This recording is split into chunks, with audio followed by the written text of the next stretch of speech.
Hey everybody, I am back with step 5 of your getting into grad school journey. I'm so excited because this is the final step. We've been through 4 other steps. If you haven't seen those videos yet, check them out. The first one is called the 3 C's. The second one is be a hunter-gatherer. The third one is find your sextet. The fourth one is find an accountability buddy. And now we are on the 5th step, which is finalize your game plan. Okay, so a lot of this stuff has to do with logistics. So at this point, you've kind of figured out why you're auditioning for grad school. You're probably fairly clear on what schools you're going to audition for. You have your 6 main pieces. You figured out what song you're gonna sing if you're gonna do that. You've figured out like mock auditioning and interviewing and kind of figured out like what you're gonna say in those situations. So really your whole package is together. And I think that this last step is something that a lot of people don't think about at all.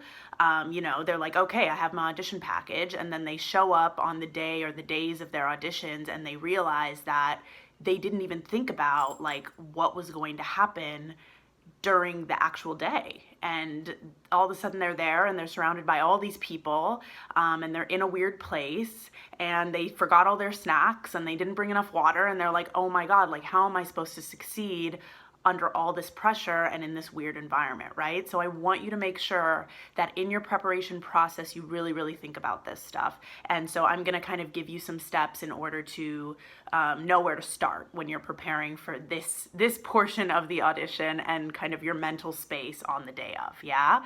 So the very first thing is I want you to really finalize what schools you're going to be auditioning for, okay? On the day, there are going to be schools that, have walk-ins and things like that. Obviously, if in the moment your gut tells you, oh, I should go to this school and I have a little bit of extra money and I'll just do a walk-in, that's great. But I really want you to know, like, these are the schools I'm auditioning for, because in some of the other steps I've mentioned really solidifying why you're auditioning for certain schools and like thinking through your answers to those questions that those auditioners are going to ask, right? Why are you auditioning for this school in particular? What makes you want to be with us? Yeah. So just finalize all of those schools. Yeah. Figure out if you're going to do ERDAs. I mean, you've probably already figured out all this stuff beforehand, but just in case, I want to reiterate it. And you're going to have to kind of calculate all of the costs, right? So the main, most obvious cost is the application fees, right? Because each school that you audition for is going to have an application fee, along with ERDAs has its own application/registration fee. But the other fees that I want you to think about is traveling fees, right? Unless you live in New York or LA or Chicago, you're probably going to have to travel in order to go to these auditions, right? And so you have to take that into consideration as well. And it's good to think about this ahead of time, just in case you have to kind of save money, right? In order to make all of those things happen. So how much is it gonna cost for you to get a plane ticket to fly to New York for the auditions? Once you're there, what do? Do you have people there that you can stay with, or are you going to have to figure out how to pay for hotels or Airbnbs, right? Are you budgeting for the meals and things that you're gonna have to eat while you're there, right? So all of these questions. So just kind of sit down for 10 minutes or whatever and think about what are some of the fees that are going to come up, and come up with a number and then add like another $100 to it or whatever, so that you are prepared for whatever comes up financially. Yeah. So that's going to be your second step after kind of figuring out which schools am I auditioning for. Okay. And then the next step, logistic wise, is I want you to figure out which pieces you're going to start with. Okay. So everybody's going to have probably like their standard audition package where they're like, I'm doing Isabella from Measure for Measure as my first piece, and then I'm going to do a piece from August Wilson's Jitney as my contemporary piece, yeah? And that's what I'm going to start with.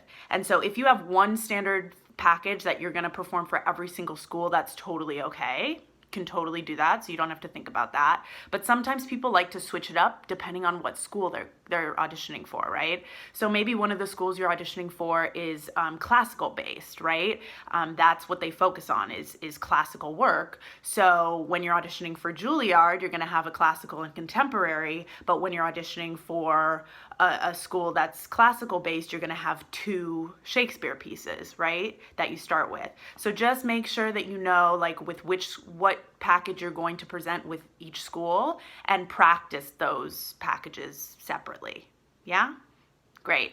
And then make sure that your pieces are the right length. Okay? So I know for URDAs, they have a very specific, like I think don't quote me on this, look it up. I think it's like 2 minutes max, so like 1 minute per monologue. And so with the clients that I coach, often we will come up with their standard package, and then we will kind of cut the pieces down for when they do URDAs. So, you know, their package is a little bit longer for the other schools, but then they have like a separate cut down version for URDAs. So you want to make sure, some of the other schools also have time restraints. So you want to make sure that you know what those time restraints are, and that again, you practice the packages that way. Yeah.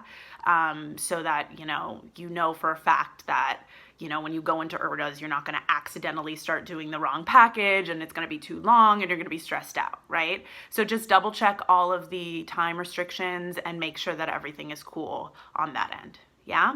So those are kind of some of the main logisticy things that I want you to just pay attention to, make sure that you hit before the day of your auditions comes. Yeah. And then the last thing that I want to talk about, and I think that this is actually the most important thing, is to kind of come up with a before and after ritual for yourself, okay? The day of the auditions is going to be very chaotic and very stressful, yeah? Even if you have it all together and like all these things I'm talking about, you've like figured it out, you have it written down, you have your to-do lists, everything is perfect, your budget is on point, everything, you're going to walk into these buildings and everybody around you is going to be a stressed out mess. Yeah, because you're going to be so much more prepared than everybody around you. And it's anxiety filled. Like everybody is like really wants to get into grad school, and there's a lot of desperation and anxiety in the air. Yeah. So even no matter how prepared you are, you're going to have to figure out how to ground yourself and feel comfortable. Yeah. And so I want you to kind of think ahead of time, and it could change day of, but think about some of the things that make you feel better when you're in a place of stress or anxiety. Yeah. So maybe that means that you bring your headphones and you create a playlist of like music that makes you happy or music that calms you down, and you listen to that playlist before every audition. Yeah. Maybe that's the way you do it. Maybe you bring a tennis ball so that you can kind of find a corner and kind of stretch out your muscles, and that makes you feel grounded in your body. Or you come up with like a little like body scan warm up or something that you're going to do before every audition. Yeah. You definitely want to have, all of the snacks that you love, because they'll make you happy, but also you want to make sure that you don't have low blood sugar and you forget to eat. That's important as well. Make sure you have plenty of water. It could be hard to find a water fountain somewhere, right? You never know. So make sure you have a really big thing of water or a few water bottles, although try not to use plastic, try to use reusable, right? Yeah. What are some of the other things? I think you can have a journal, right? So that like you can write down your anxieties beforehand, or, at the end of each audition, you can kind of write down like how it went, what happened, kind of get some thoughts off your brain, right? What do you do after the audition? You're going to be really kind of wound up, whether it went well or bad, you're going to be wound up, right? Do you go outside and take a walk around the block? Do you call somebody in particular? Like think of like, what is your before ritual, and then what is your after ritual? Okay. And again, on the day of, if you don't feel like doing those things, that's totally fine, but at least you'll know that you have something in place just in case, right? And on the thought of kind of, calling somebody after or whatever, I think it's really helpful if you can swing it. Obviously, a lot of this has to do with location and budget. to have someone who's very supportive and kind of calms you down to kind of connect with during the days or weeks of your auditions, yeah? So maybe you have one friend in particular that you're like, hey, I'm gonna call you after every single day of my auditions and we're gonna kind of like debrief and I'm gonna tell you how it went and you can make me feel better, right? Maybe it's one of your parents that you're gonna call, okay? Or, you know, if you're traveling to New York and you're staying with your friend, maybe it's like, okay, we're gonna have dinner every night and just like talk about anything other than auditions to make me feel better. So just think of like, who is the person that's going to make you feel supportive and great. If you have a coach, maybe it's your coach, maybe they offer that, yeah? And on that note, on kind of the flip side of that, don't call people that are gonna make you feel bad, yeah? And for a lot of people, I think this is their parents, right? If your mom has great intentions, but she always stresses you out and she doesn't quite understand why you're applying to grad school and she thinks it's a bad idea, don't call her, right? Like, don't talk to her about it. If you need to call her during the week just to say, hey, do that, but maybe tell her if you can, I don't want to talk about grad school auditions until they're over. Like, I don't want to go there, yeah? Really set boundaries, because the last thing you need is for somebody to be planting doubts in your mind during this time. You need to go in as confident and comfortable and supported as possible, okay? So those are kind of the things there that I wanted to talk about for this, like, find your game plan thing, okay? So you're gonna have all the logistics figured out, so you don't have to think about that at all. You're gonna have your before and after rituals, and maybe even your during rituals, like maybe while you're in the room and right before you start, you make sure that you take a really big breath and feel your feet on the floor before you begin, or in between your pieces. Just like figure out, just think ahead about like what you think you're going to need. And then on the day of, you'll have your, you know, all of your toolboxes around with all the tools you need to succeed. So I hope that that's really helpful. I'm so excited for you. I've made it through all the 5 steps. So as you make your way through the videos, if you have any questions, please just like email me, go to my website, namunarcisse.com/coaching. I also have an MFA audition prep accountability group on Facebook, so you can go find that and join so that you can ask questions of me. And there are also a lot of things that I don't know. So there's a lot of people in that group that have done grad school auditions more recently than I and can help you with some of the questions that you may have. So good luck. So excited for your journey. I hope that, you know, I can connect with you at some point. I can coach you. Whatever you need, I'm here. So congratulations on making it through the 5 steps, and I hope they're helpful. Give me any feedback you would like. Love you all. Bye.